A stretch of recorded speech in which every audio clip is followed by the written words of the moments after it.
Selanjutnya, bahas tentang rekomendasi channel YouTube menurutmu yang membahas tentang psikologi, kehidupan, dan filsafat. Jadi saya sudah catat beberapa channel rekomendasi favorit saya menjadi tontonan sehari-hari sekaligus sumber ide, sumber riset ketika membuat konten-konten di berbagai media. Untuk konten filsafat, saya biasanya mengambil referensi dan bacaan dari Ngaji Filsafat channel MJS Dr. Fahrudin Faiz yang asli ataupun yang re-upload konten-konten suara beliau yang ada di YouTube. Itu kalau filsafat secara umum tidak menjurus ke satu filsafat tertentu. Tapi untuk filsafat-filsafat bertema eksistensialisme seperti nihilisme, absurditas, dan sejenisnya, saya biasanya rekomendasi channel dari Ardiansyah. Di sana juga membahas konten-konten filosofi dari kartun, dari anime, macam-macam. Untuk konten psikologi, sebenarnya sih campuran dari beberapa konten kreator yang lain.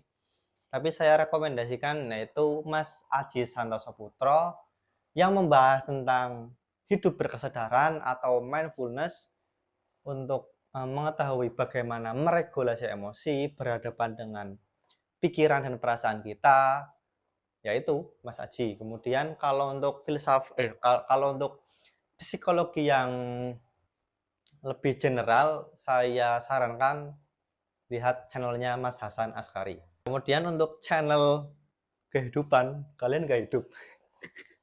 Nah, untuk channel kehidupan mungkin maksudnya pembahasan yang relate dengan kehidupan sehari-hari yang bisa diaplikasikan beberapa channel dari guru-guru saya yang saya ikuti kelasnya, saya ikuti kajian-kajiannya hampir setiap hari. Yang pertama adalah channel dari Mas Arif RH Vibrasi membahas tentang vibrasi atau getaran perasaan dan pikiran yang menentukan bagaimana realita ke depan, bagaimana mewujudnya kenyataan dalam hidup. Kemudian channelnya Guru Gembul. Nah, karena Guru Gembul ini channelnya mix, banyak yang dibahas, kadang dari filsafat, psikologi, sosial, tapi di balik pembahasan tersebut saya bisa mengambil pelajaran yang relate dengan kehidupan sehari-hari. Kemudian channelnya Kang Abu Marlo juga membahas tentang hal-hal filsafat, bahkan juga ada psikologi dan sains yang mendalam. Channel dari Ngaji Roso. Nah, di sini juga menampilkan beberapa narasumber yang memang memiliki kredibilitas ataupun pengalaman di dunia-dunia spiritual. Selanjutnya, bahas tentang korelasi musik black metal dengan kehidupan. Woi, siapa ini cok yang nanya? Black metal dengan kehidupan. Ini yang paling berat. Black metal bagi teman-teman yang belum tahu adalah sebuah genre dari musik underground atau bawah tanah yang biasanya membawakan tema tentang kegelapan, blasfemi, kehancuran, kesesatan, iblis, setan, dan sebagainya. Dan masih tergantung juga subgenrenya, ada black metal yang emang dasarnya seperti itu membahas tentang setan-setan, iblis, dan segala macamnya. Kemudian ada variasi black metal yang membahas tentang alam, itu atmospheric black metal yang membahas tentang perang, itu war black metal, dan black metal yang membahas tentang depresi, itu depresi black metal. Macam-macam. Nah, tapi kalau pertanyaannya korelasi musik black metal dengan kehidupan, nah tergantung dari sudut pandang dari sang pendengar musik black metal itu sendiri.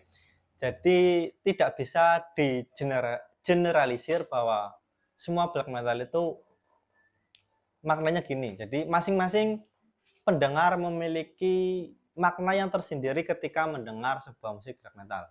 Nah, kalau untuk saya pribadi, korelasi musik black metal dengan kehidupan ya subgenre yang saya geluti yaitu depressive black metal. Depressive black metal sering menyuarakan hal-hal tentang kesehatan mental.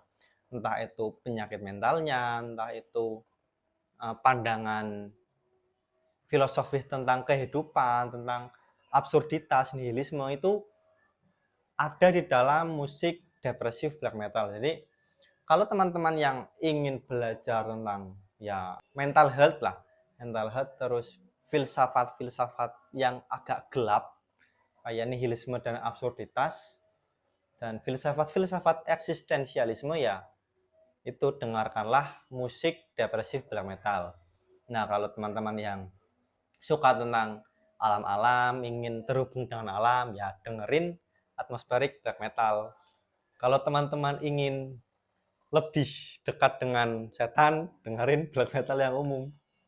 Bahas tentang makna dari pemikiran filsuf Muslim dan Barat. Jalaluddin Rumi, Nietzsche, Albert Camus, Seneca, Epictetus, Franz Kafka, dan Schopenhauer. Filsafat Muslim atau ya kita lebih luaskan lagi filsafat Timur. Biasanya lebih menekankan kepada hal-hal yang imaterial. Pengalaman yang dialami individu tersebut